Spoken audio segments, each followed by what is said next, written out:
Muy buenas noches, queridos amigos y amigas. Te saluda tu hermana Marina Medina. Y en esta noche, una vez más, vamos a estudiar la palabra del Señor. Ha sido un recorrido a través de todas estas semanas y hoy vamos a hacer la culminación de esta hermosa carta de Santiago.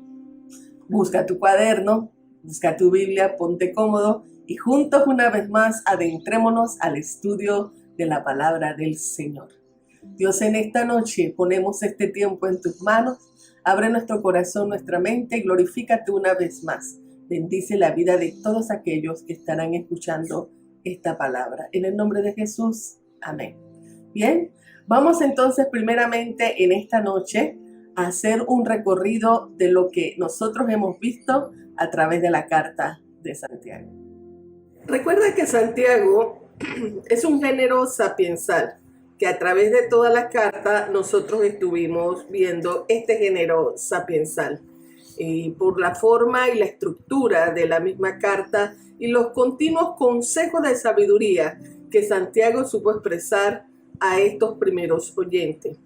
Cuando nosotros vimos la primera vez que estuvimos adentrándonos a esta carta, recordamos que habían tres ángulos principales. Estos tres ángulos principales, como lo bien lo estás viendo en tu pantalla, fue el ángulo del sufrimiento. Continuamente estuvimos hablando acerca del sufrimiento que vivieron estos hermanos cuando Santiago escribe a ellos. El segundo ángulo es el ángulo de la esperanza, porque si bien sí sufrían por causa de la opresión, por causa de la pobreza, por causa de ver cómo otros eran prosperados y ellos en una situación crítica, todas estas realidades, ¿verdad? Pero aún en medio de eso siempre hubo un mensaje de esperanza a través de toda la carta dada por Santiago.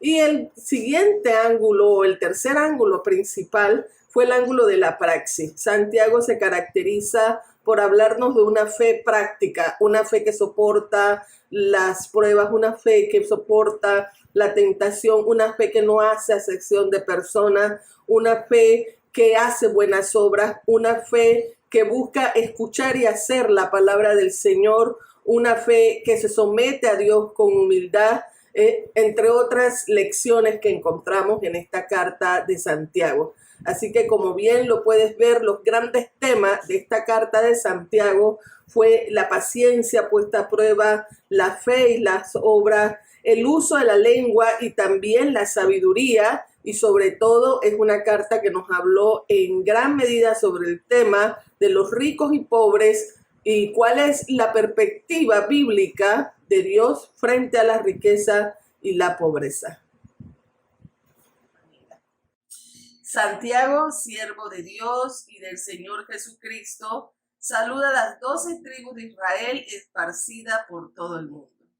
Entonces, una realidad que nosotros hablamos durante esta semana es que esta es una carta dirigida a una población de la diáspora, una población migrante.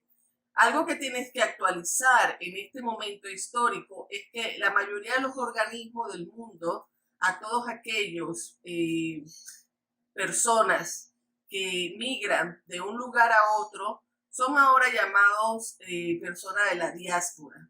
Entonces, cuando Santiago está hablando a estas personas, son personas que están migrando a causa de la persecución ocasionada por la muerte de Esteban.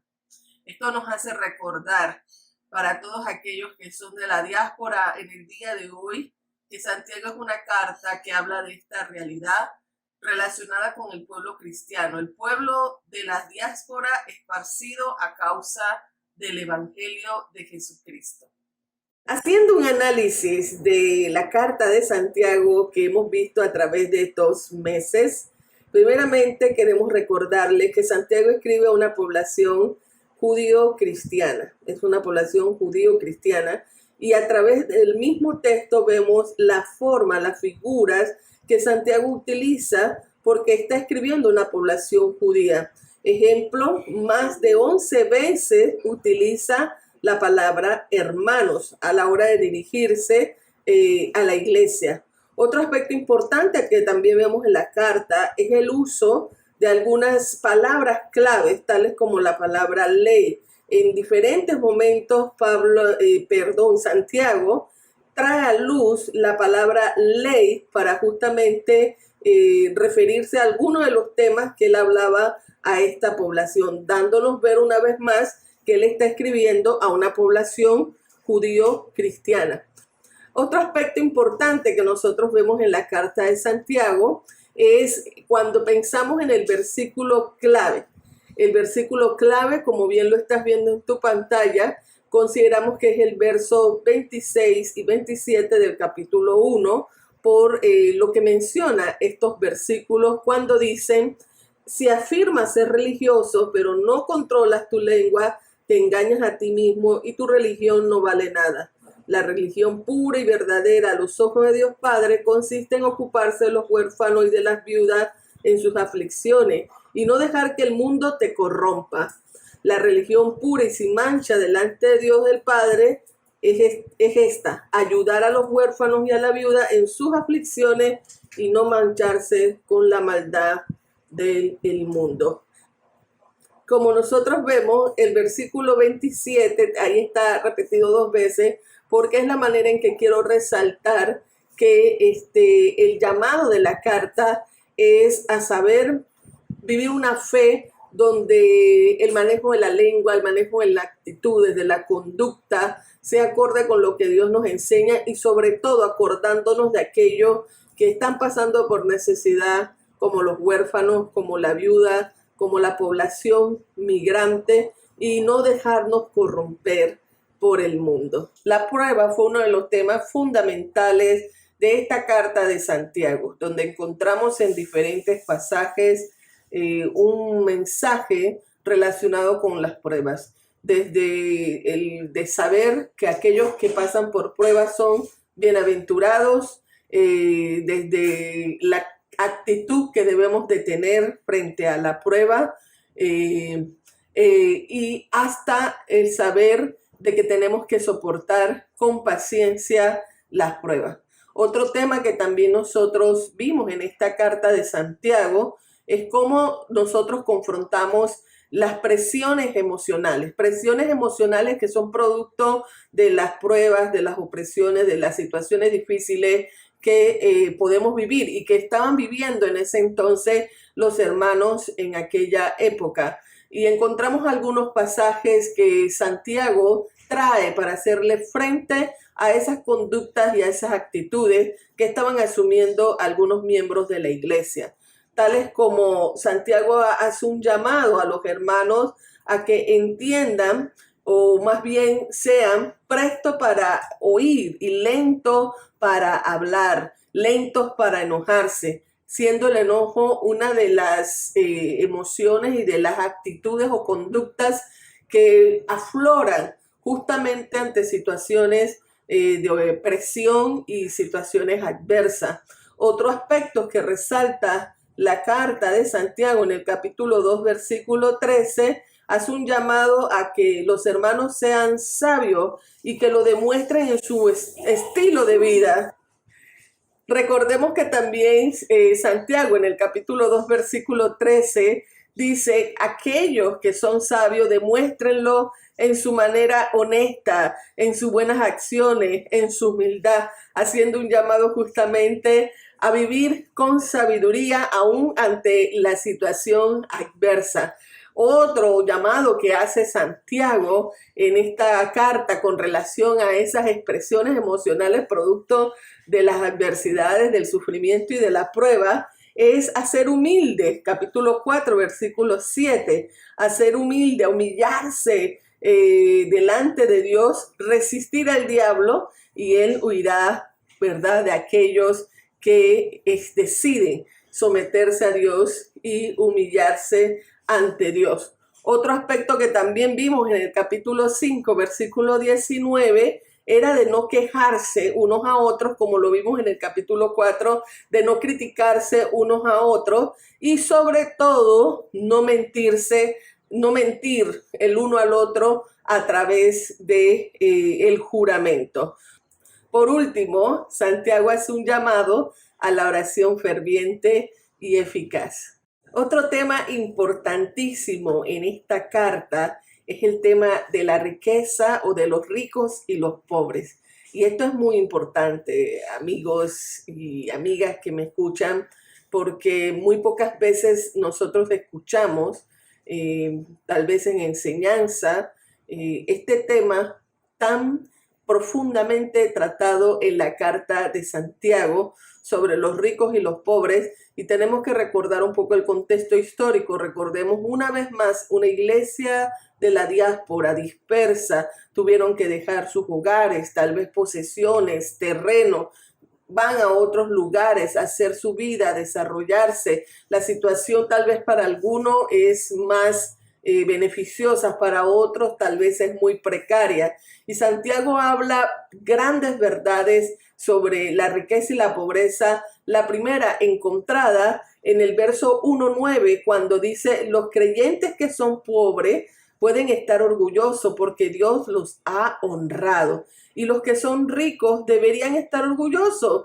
de que Dios los ha humillado. Se marchitarán como una pequeña flor del campo.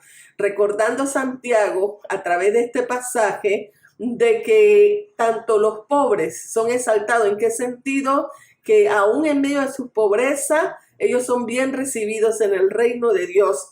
Y los ricos son humillados, no, más bien queriendo decir Santiago, de que los ricos también son salvos por la gracia del Señor, y juntos, en ese sentido es que eran humillados, juntos al reunirse en las casas, cuando se reunían como iglesia, ahí podían reunirse como hermanos, tanto los ricos, esclavos, como aquellos que tenían más o que eran hacendados, terratenientes, ricos. Y esa es la belleza en el Evangelio, que ya en el Evangelio esas distinciones de poder tienen que ser liquidadas, tienen que ser disipadas, porque ya no hay griego, ya no hay judío, ya no hay blanco, ya no hay gente negra. En Cristo todos somos iguales, ya no hay hombres, ya no hay mujeres, no hay esa distinción de quién tiene el poder. En Cristo hombres y mujeres somos iguales porque ambos fuimos creados a su imagen y semejanza.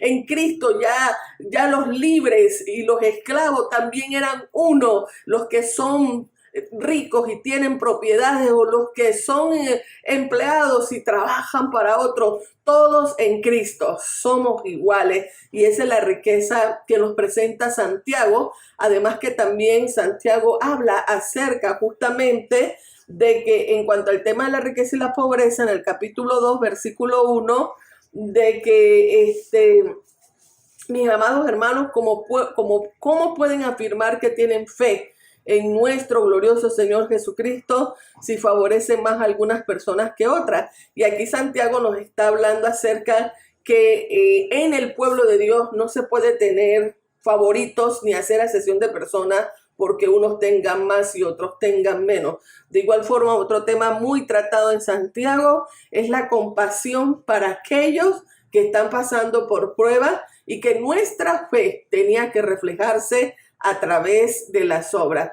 Ustedes también fueron testigos cuando estuvimos hablando del capítulo 4 y el capítulo 5, el tema de la riqueza y de la pobreza, y Santiago aclara de que los ricos no pueden estar organizando su vida de voy a hacer esto y aquello, porque la vida es como una neblina y dependemos totalmente del Señor. Y de nada vale tener tanta riqueza si hoy vienen a buscar nuestra alma. Y por último, el llamado que hace a los ricos que justamente abusan con sus riquezas, oprimen al pobre, pero ellos tendrán que darle cuentas a Dios y su riqueza se pudrirá, así como su ropa serán carcomidos como las polillas. Entonces, si nosotros queremos llevar una serie relacionada con la pobreza y la riqueza, Santiago es una excelente carta para nosotros hacer ese acercamiento, y espero yo en Dios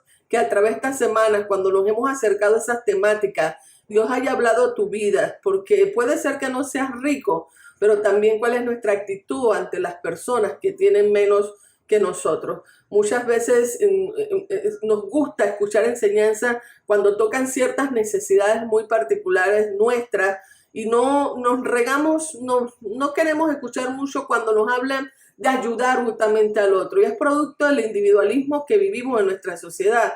Pero Dios nos llama a salir de nuestra zona cómoda, nos llama a salir de nuestro individualismo y que a través de estas cartas, a través de la palabra de Dios, nosotros podamos saber de que Dios también quiere que nosotros tengamos una actitud de servicio frente a estas poblaciones que son vulnerables.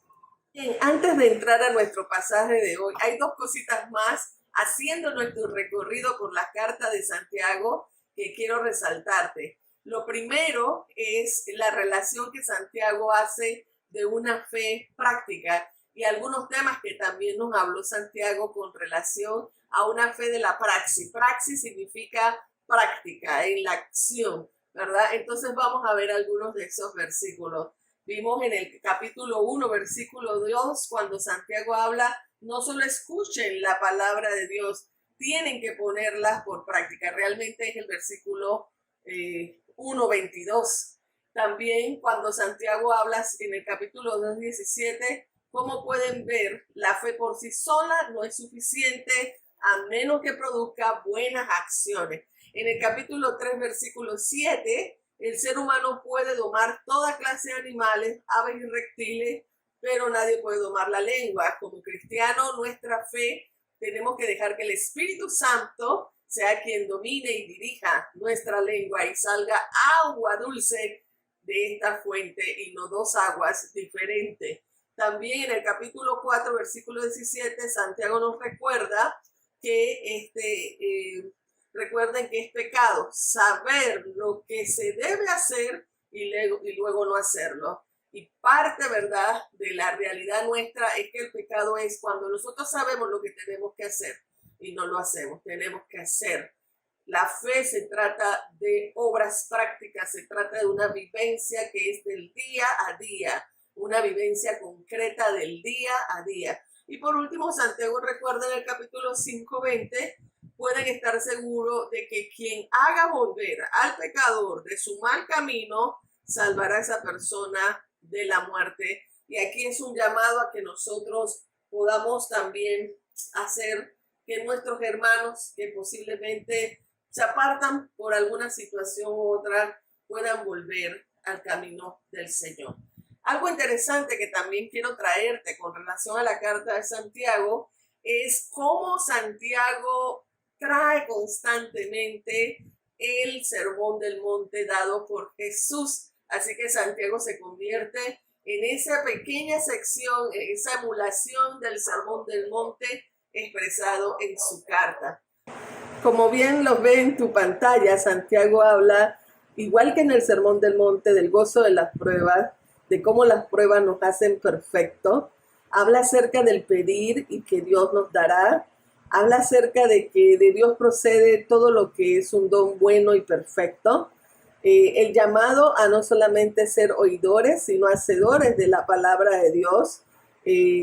Santiago emula también del Sermón del Monte que los pobres son los herederos del reino de Dios. Hace un recorderis de no infringir ni un solo mandamiento del Señor, porque al infringirlo ya pecamos, aunque cumplamos todos los demás. La importancia de no cometer adulterio y de que los compasivos serán tratados con compasión. También Santiago recuerda o usa la figura de recoger uva de los espinos o hígado de los cardos, la misma figura que se usa en Mateo, de los que trabajan por la paz, de que no tienen porque no piden. Fíjense, ahí están los versículos que usa Santiago y dónde se encuentran esos versículos en el Evangelio de Mateo. Igualmente, nadie puede servir a dos señores cuando está hablando de la riqueza. Habla acerca del limpio del corazón, de cómo Dios consuela a los que lloran, de que juzgar a un hermano o no juzgar al hermano para no ser juzgado, de cómo la riqueza se la van a comer las polillas, de la pasión y la aflicción de los profetas, que fue una ejemplo que utilizó Santiago y de no jurar que nuestro sí sea sí y nuestro no sea no. Entonces, qué interesante tener un escritor bíblico que emula todas las enseñanzas de Cristo del Sermón del Monte y es traída a la carta. Ahora vamos a entrar a los últimos versículos del capítulo 5 para cerrar entonces en esta noche nuestra carta de Santiago y el pasaje es Santiago capítulo 5 versículo del 16 al 20. La palabra de Dios dice: confiésense los pecados unos a otros y oren los unos por los otros para que sean sanados. La oración ferviente de una persona justa tiene mucho poder y da resultados maravillosos. Aquí tenemos que entonces conectar con lo que nosotros trabajamos la semana pasada, que ya en los últimos pasajes recordamos la importancia de la oración por los enfermos y la oración por los que estaban afligidos o estaban débiles. Hoy volvemos a hacer la conexión de esto con estos versículos finales que vamos a trabajar. Lo primero que Santiago nos hace es un llamado a confesarnos unos a otros. Pasaje que ha sido muy mal interpretado y muy poco usado por la iglesia evangélica. Claro está que cuando nosotros pensamos en la confesión, inmediatamente viene a nuestra mente el modelo que nos ha traído la iglesia tradicional. Pero lejos de la práctica que la iglesia tradicional ha tenido con relación a la confesión, esta es una práctica bíblica que como cristiano nosotros debemos practicar. Como cristianos debemos practicar el poder confesarnos los unos a los otros. Fíjate que el pasaje no está hablando de confesar a una autoridad o a un líder. El pasaje está hablando de el rendir cuenta los unos a los otros. Esa capacidad que debe existir en nosotros los cristianos de abrir el corazón y poder compartir con otras personas nuestras luchas, nuestras batallas, mostrar nuestra propia debilidad, sabiendo que somos imperfectos. Si esta fuese una práctica rescatada por nosotros los cristianos, pienso que muchas luchas, muchas debilidades, muchas realidades con las cuales nosotros luchamos como cristianos fueran más fáciles de llevar, porque cuando nosotros vivimos realidades, sea cual sea las realidades que vivimos, necesitamos una red de apoyo de hermanos y hermanas con las cuales nosotros podamos contar.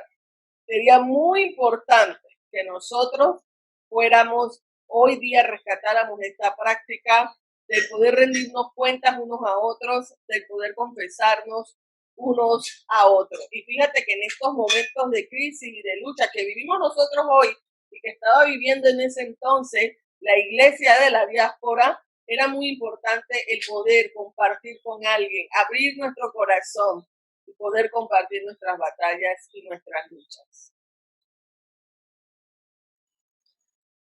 Muy bien, queridos amigos. Vamos a continuar entonces hablando justamente de lo que nos sigue diciendo este pasaje de Santiago, porque Santiago nos habla acerca de la oración. La oración ferviente de una persona justa tiene mucho poder y da resultados maravillosos. Luego de haber visto el poder practicar la confesión unos a otros, vamos ahora a enfocarnos nuevamente al tema de la oración, que viene de hecho desde la semana pasada, el tema de la oración. Ahora, varias cosas importantes quiero resaltar de la oración en esta noche. La primera es que la oración es una medicina espiritual. Y muchos hoy día, muchas personas hoy día tienen ciertas críticas con relación a nosotros los cristianos, con relación al tema de la oración, porque piensan que todo nosotros lo arreglamos con oración.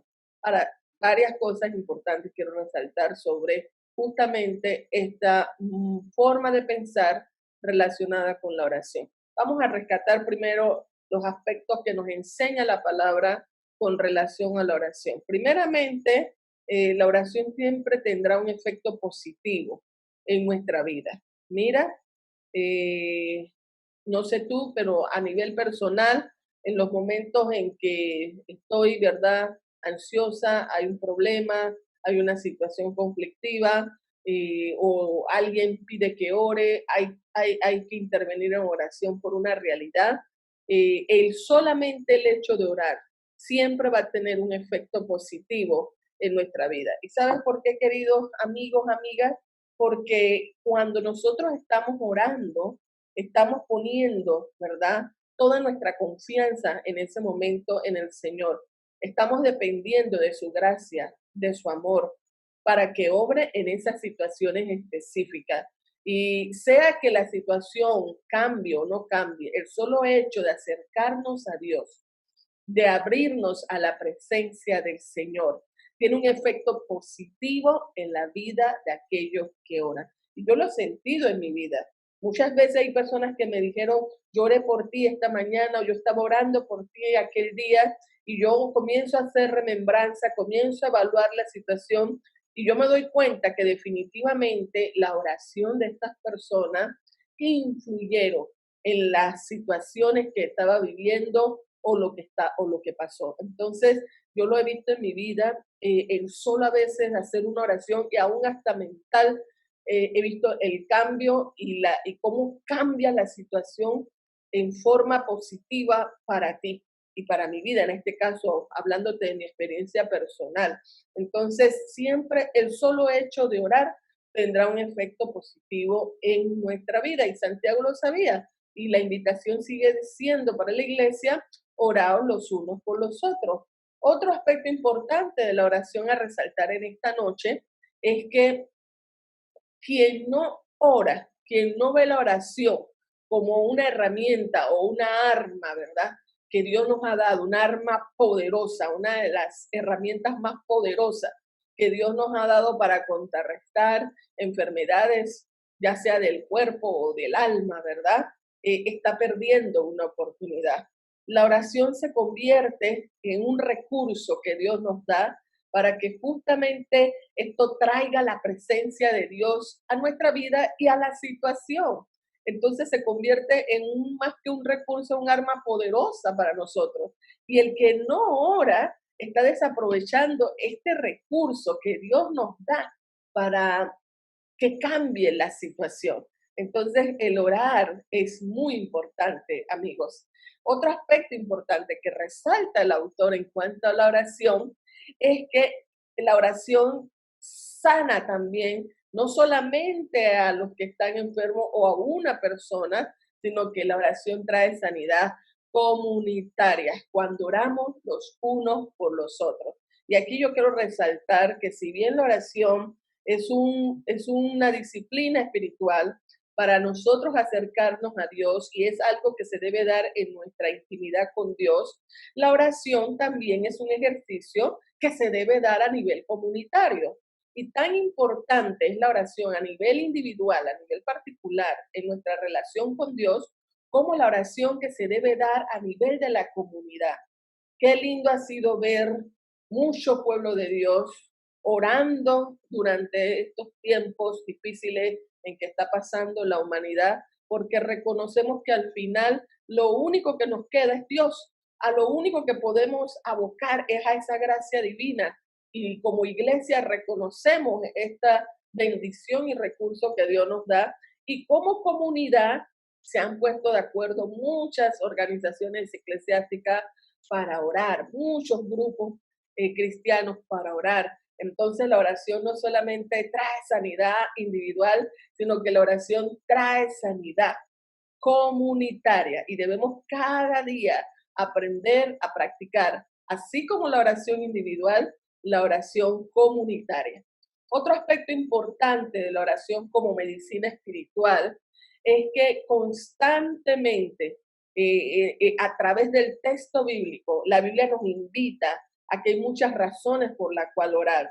Y de hecho el apóstol Pablo lo dice, oremos sin cesar. ¿Y qué está refiriéndose esto? A orar constantemente. Dios, Jesús, cuando estuvo con sus discípulos, le enseñó a orar. Y hubo dos aspectos que Jesús rescató en cuanto a la oración. Primero, que la oración tenía que ser frecuente, continua, ¿verdad? Algo que se dé en la vida diaria. Y la oración, aunque nosotros pensemos que ya hemos orado por algo, la oración tiene que ser, ¿verdad?, frecuente y repetitiva. Eh, Me hace recordar aquella parábola donde Jesús justamente le enseña a los discípulos a orar y habla de aquella viuda que llevaba su queja a aquel juez injusto y pedía justicia, y llegó un momento en que el juez pudo solucionar la situación de esta mujer, no porque era un hombre justo y bueno, sino porque la viuda lo tenía cansado, ¿verdad? Y nosotros cuando oramos, no oramos ante un juez injusto, oramos ante un Dios bueno, un Padre celestial que tiene cuidado de nosotros. Entonces, con más razón, nosotros debemos orar. Mira, hay personas que oran por una realidad y qué bueno, Dios interviene y esa realidad cambia. Pero hay personas que han orado mucho tiempo por una situación, una persona, un familiar. Pareciera que nada está pasando, pero en el mundo de Dios, en ese mundo espiritual que tú y yo no podemos ver, Dios está obrando. No ceses de orar, no te canses de orar por situaciones específicas. Mantente fiel esperando de que Dios llegue su momento a actuar, porque sabes que el tiempo de Dios no es nuestro tiempo. Así que hay múltiples razones por las cuales nosotros debemos estar constantemente orando. También en cuanto a la oración, quiero decirte que cuando la comunidad ora, la oración de la comunidad no solo trae sanidad de dolencias físicas, sino que también la oración trae sanidad de dolencias del alma, de dolencias espirituales. La oración hace que aquel que se ha descarriado del camino regrese. La oración hace que familias que están quebradas, heridas, puedan restaurarse. La oración ayuda que ese rencor o ese odio que hay en tu corazón, Dios traiga sanidad.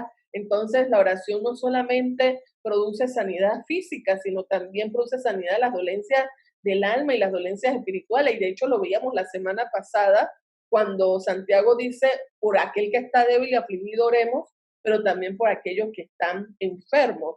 Ya hablando físicamente, oremos. Así que si hay alguna afección, no solamente física, sino una afección emocional, espiritual, relacional, Dios puede a través de la oración traer sanidad a esa situación. Ahora, fíjate que cuando nosotros oramos, ya aparte de lo que te he dicho de la oración en comunidad asegura la presencia de Dios. Mira lo que dice Mateo capítulo 18, versículo 20. Jesús dijo, porque donde hay dos o tres congregados, en otra versión vas a encontrar donde hay dos o tres en mutuo acuerdo, es decir, que se ponen de acuerdo en su nombre, ahí estará Dios. Entonces, qué lindo, ¿verdad? Saber de que la oración, además de todo lo que ya te he dicho, la oración produce la presencia de Dios en nuestra vida y por ende también produce el perdón de los pecados. Porque cuando yo sé que he fallado a Dios, oro, Dios escucha la oración y perdona mi pecado, como perdona tu pecado también. Entonces la oración asegura la presencia de Dios y es por eso ese llamado de Santiago terminando esta carta, le invita a la iglesia a orar. Ahora, Santiago habla de la oración eficaz y cuando nosotros leemos el texto, hay por lo menos tres elementos que debe tener esta oración eficaz. No se trata de estructura, ni de palabras solemnes, ni muchas, a veces algunas personas que tienen ciertas nociones equivocadas de la oración, que la oración es decir palabras rimbombantes. Queridos amigos, amigas, la oración es una conversación que sale del corazón y es una comunicación con Dios. Y si queremos hacer una oración eficaz, primeramente se necesita una persona justa, es decir, una persona que ha sido redimida por la sangre de Cristo, que está tratando de hacer la voluntad de Dios. No es que es una persona perfecta, y ese eres tú, esa soy yo, que podemos acercarnos con confianza al trono de la gracia para alcanzar el oportuno socorro. Segundo, la intervención del Espíritu Santo, porque solo el Espíritu Santo puede hacer que esa situación y esa circunstancia puedan cambiar, puedan ser diferentes. El Espíritu Santo. Y tercer elemento, que esa oración esté alineada con la voluntad de Dios.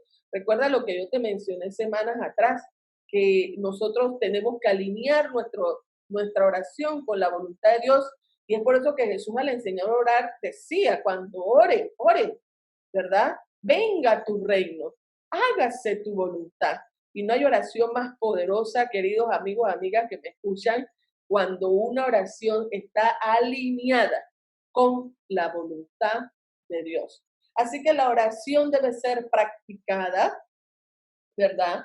Constantemente, continua, constante, frecuente. Y como bien lo estás viendo en tu pantalla, solo los que oran entienden qué es la oración.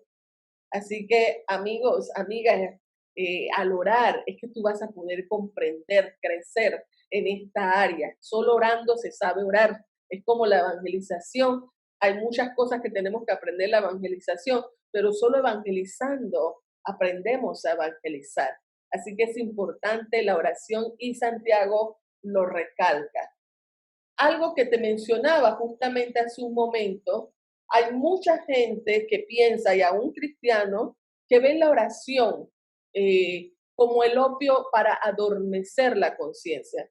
Y esto se da debido a que, hermanos, pues muchos cristianos a veces ante cualquier cosa, no, vamos a orar. Se cayó el techo, vamos a orar. Fulano de tal no tiene con qué pagar, ¿verdad? Sus alimentos, no tiene con qué pagar su casa. No, vamos a orar. Y cuando así es nuestra reacción, obviamente, eso hace que la gente que no conoce a Dios diga, caramba, toman la oración para adormecer la conciencia, porque si se te cayó el techo, lo que hay que hacer es ver cómo te ayudo a que lo levantes. Si tienes hambre y yo tengo, es ver cómo te ayudo para sustentarte. Un poco lo que decía Santiago cuando hablaba de que nuestra fe debe estar acompañada por obra. Y cuando así es que yo practico mi vida cristiana, yo solamente estoy utilizando la oración para adormecer mi conciencia.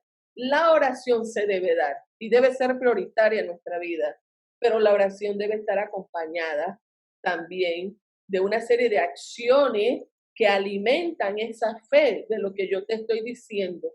Pongo un ejemplo y ya casi te lo he dicho, ¿verdad? Si a un hermano se acerca a mí diciéndome su situación y que lo ayude, yo voy a orar por esa persona. Y lo voy a orar por esa persona en ese momento y lo llevaré en mis oraciones. Pero también es necesario que eso vaya acompañado de ser solidaria con esa persona en ese momento y si está en mi capacidad de ayudarle, ayudar a esa persona. Entonces, la oración debe ser acompañada también de una serie de acciones que denotan justamente nuestra fe y nuestra confianza en Dios, en aquello que estamos dando a Dios para que Dios actúe. Ahora, definitivamente que llegará un momento en que hay situaciones o hay áreas, aspectos, realidades que lo único que podemos hacer es orar. Y nosotros tenemos que Dios nos da sabiduría para poder discriminar y para poder censar y para poder trabajar en ambas situaciones. Algo que no se nos puede perder de vista es que al final, queridos amigos, amigas, la oración nos permite tener un entendimiento de Dios, nos permite comunicarnos con Dios, nos permite tener una relación con Él. Por eso es que la oración es tan importante, nos permite tener un trato de unión con Él y de comunión, y la oración es vital para el pueblo de Dios. Y Santiago termina diciendo toda esta carta con esta maravilla de la importancia de orar los unos por los otros. Entonces, frente a esto, Santiago trae otro ejemplo. Recuerde que Santiago le gusta traer esos ejemplos y trae otro personaje, un profeta de mucho respeto para el pueblo de Israel. Y este profeta no es nada menos que el profeta Elías. Pero la forma como Santiago presenta a Elías no es esa forma poderosa con que muchas veces se habla sobre Elías. Santiago presenta a Elías como aquel hombre humano, vulnerable, humilde, como justamente los hermanos que estaban pasando todas aquellas situaciones en aquel entonces y justamente también como nosotros. Santiago dice que Elías es humano como cualquiera de ellos y que oró y que al orar fervientemente hubo resultado en esa oración. Cuando pidió que no lloviera, no llovió por 3 años y medio. Y cuando pidió, ¿verdad?, que Dios ya hiciera llover, Dios hizo caer la lluvia y comenzó a dar cosecha. Todo por la oración y, claro, la voluntad de Dios alineada con esa oración. Entonces, eso es lo que le trae Santiago a recordar a ellos y dice, si Elías fue un hombre de carne y hueso como nosotros,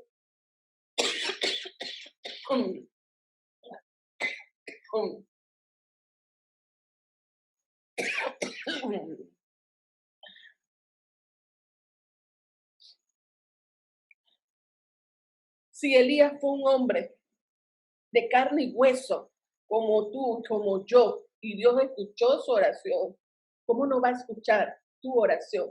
¿Cómo no va a escuchar nuestra oración? Eso es lo que le está tratando de decir Santiago, y por eso Santiago rescata el orar los unos por los otros.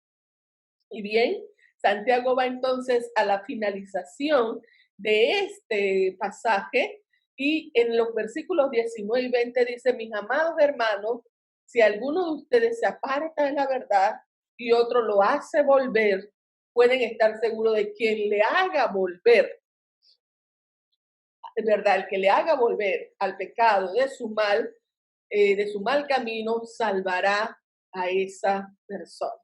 Entonces, aquí está Santiago terminando esta hermosa epístola con el poder servirnos los unos a los otros. La palabra que está usando Santiago cuando habla si alguno se ha extraviado es la palabra planete, que viene de la palabra planeta, viene de esa palabra griega, y era la idea que tenían en aquel entonces los judíos de que los planetas eran astros que estaban orbitando perdidamente. Entonces, es la idea, si alguno está así prácticamente perdido en el espacio, lo que está diciendo un poco Santiago, ¿no? Se ha extraviado, pero ¿se ha extraviado de qué? No de un nuevo camino. Recordemos que Jesús enseñó que Él era el camino, la verdad y la vida. Así que cuando Santiago está hablando, se ha desviado del camino, está hablando de Jesús, que recordemos que todo el sufrimiento que han pasado ellos y todas las vivencias que han pasado, así como actualmente hay tantas cosas que han pasado donde mucha gente se ha dolido, se ha afectado, es fácil perder el camino, es fácil tal vez pensar de que el Señor los puso en esa situación, es fácil descarriarse. Y Santiago entonces está diciendo, si alguno hace que uno de ellos vuelva, ha traído a esa persona a la vida. Y eso es lo que nosotros debemos hacer, servirnos los unos a los otros, porque nosotros somos una comunidad de la gracia, queridos amigos, el servirnos los unos a los otros. Y la palabra griega que se utiliza ahí es la palabra alelón. Es la palabra alelón, no alelado, alelón. Y es la palabra que significa unos a otros. Y sabes, a través de todo el Nuevo Testamento, alelón se encuentra más de 47 veces en la Biblia. Y cuando Santiago está diciendo en el versículo 17, orados unos por otros, está usando el alelón.